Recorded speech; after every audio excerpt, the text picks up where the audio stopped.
A menudo, en los casos penales, puede ser difícil para la fiscalía probar que se ha cometido un delito cuando no hay un cuerpo. Sin este tipo de pruebas, la defensa puede argumentar fácilmente que hay mucho margen para la duda. Quizá la víctima simplemente desapareció por su propia voluntad. Como resultado, históricamente ha sido extremadamente difícil obtener una condena en un caso de asesinato sin un cuerpo. Sin embargo, con el avance de la tecnología forense, estamos viendo cada vez más casos en los que se obtiene una condena sin cuerpo. En el episodio de hoy, veremos a 2 asesinos condenados en casos sin cuerpos.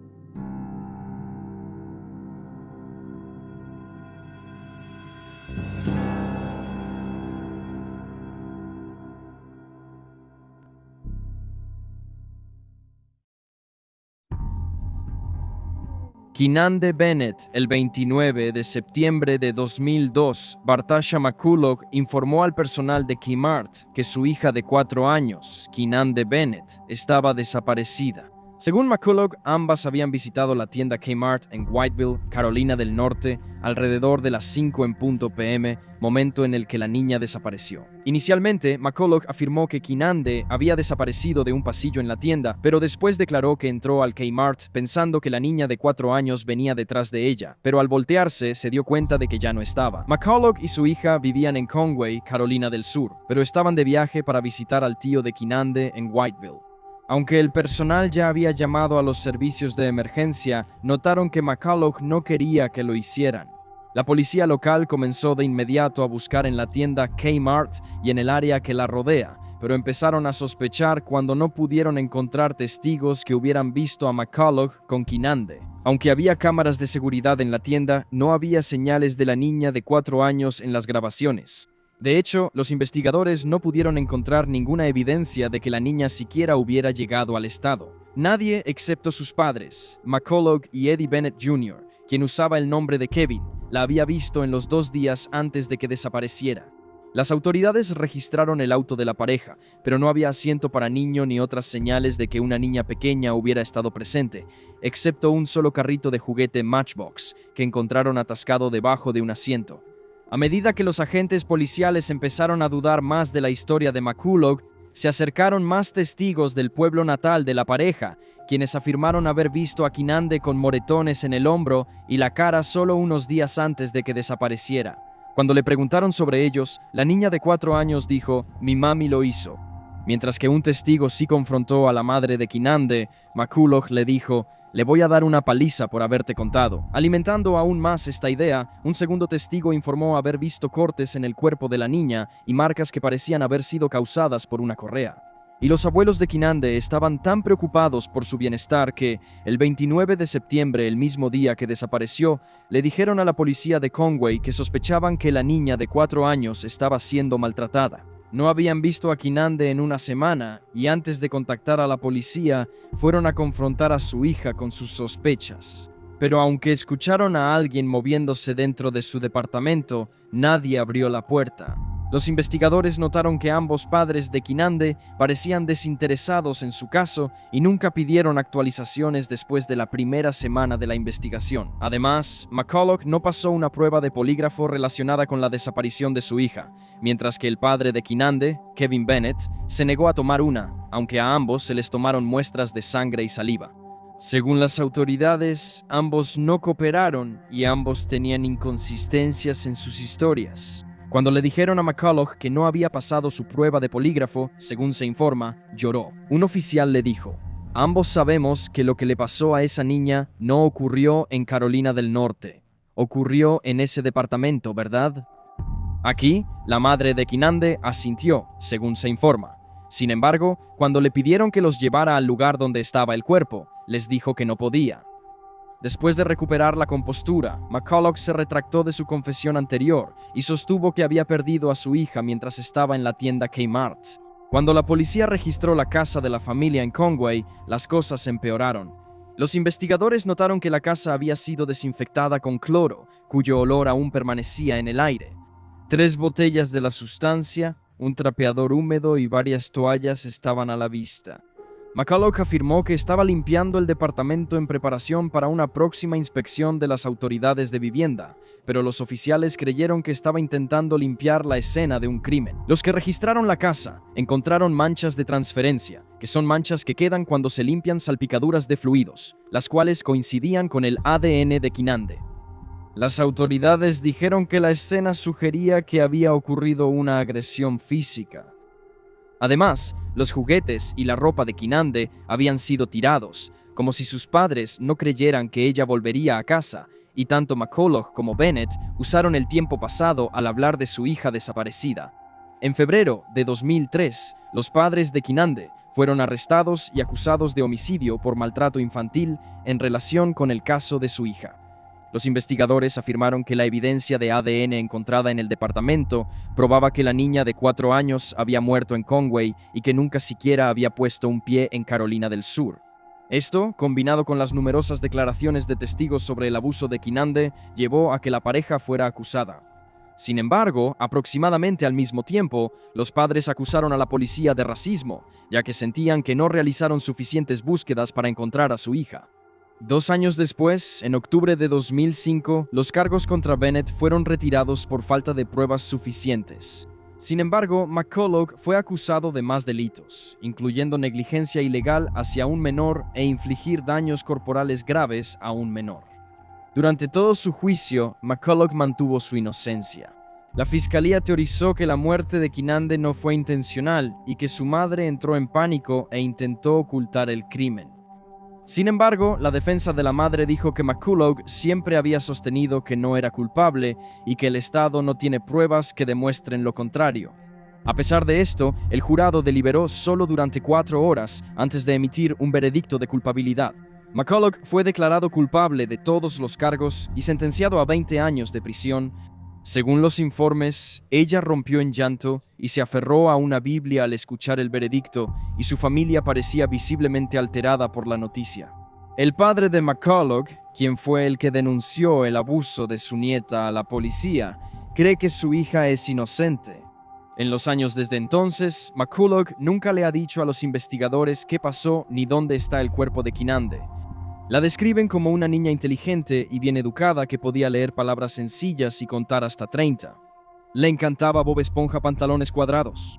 Los investigadores creen que su padre estuvo involucrado en su desaparición y han dicho que si surge nueva evidencia, presentarán cargos en su contra. Natasha McCulloch será liberada de prisión en 2023. El caso de Kinande fue la primera vez en la historia de Carolina del Sur que un caso de asesinato de un niño llegó a juicio sin que se encontrara el cuerpo.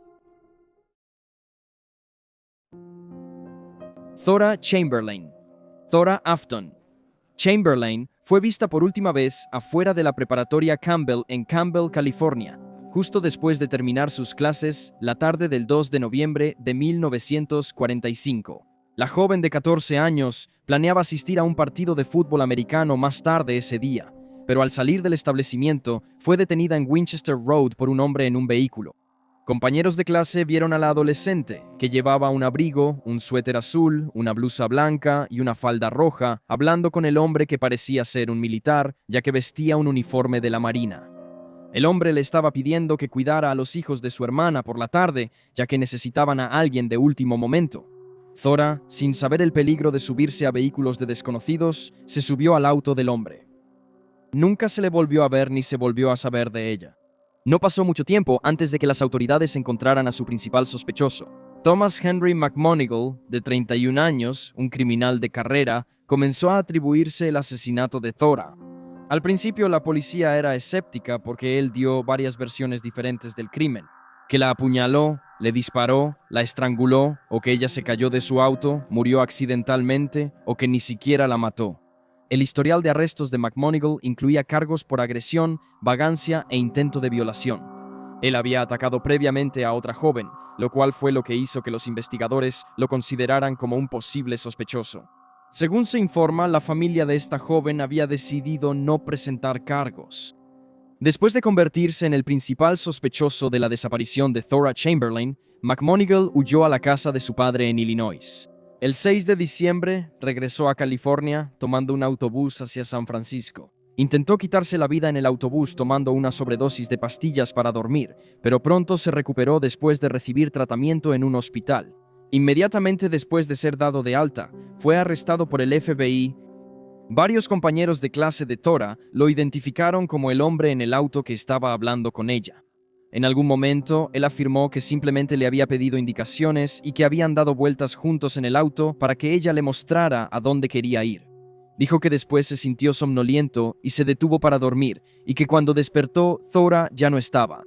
Rápidamente se descubrió que McMonigle no era un exmilitar, sino que había robado un baúl militar que contenía ropa de la Marina y las medallas militares que se le vio usando el día que Thora desapareció. El baúl fue recuperado del garaje de su casa. Finalmente, el hombre de 31 años le dijo a las autoridades que le había disparado accidentalmente a la adolescente mientras ella estaba en el auto y que ella había sangrado sobre la tapicería. Después arrancó la tela y la enterró. El FBI recogió esta evidencia física del lugar donde fue enterrada en una zanja de drenaje cerca del lugar de trabajo de McMonigle y descubrió que, tal como él dijo, estaba manchada con sangre humana. También se descubrió un agujero de bala en la puerta de su auto, lo cual también coincidía con su declaración. El FBI encontró la bala enterrada en su jardín y confirmó que había sido disparada desde su revólver Colt calibre 32.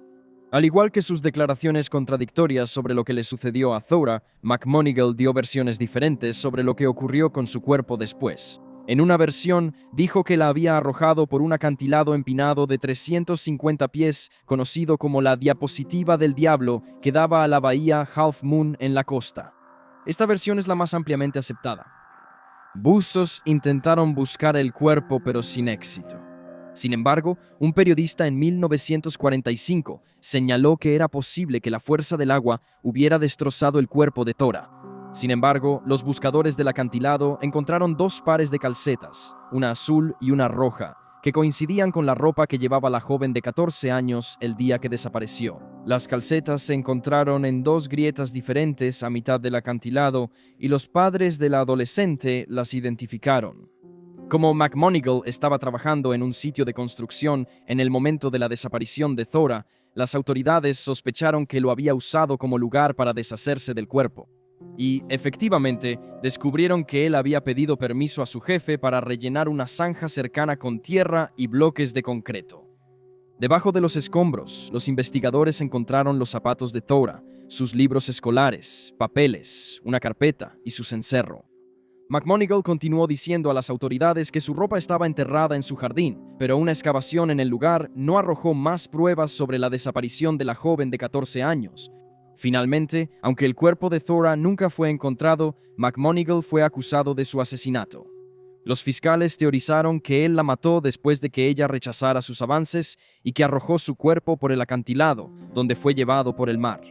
El jurado deliberó solo durante 38 minutos antes de emitir un veredicto de culpabilidad y él fue condenado a muerte.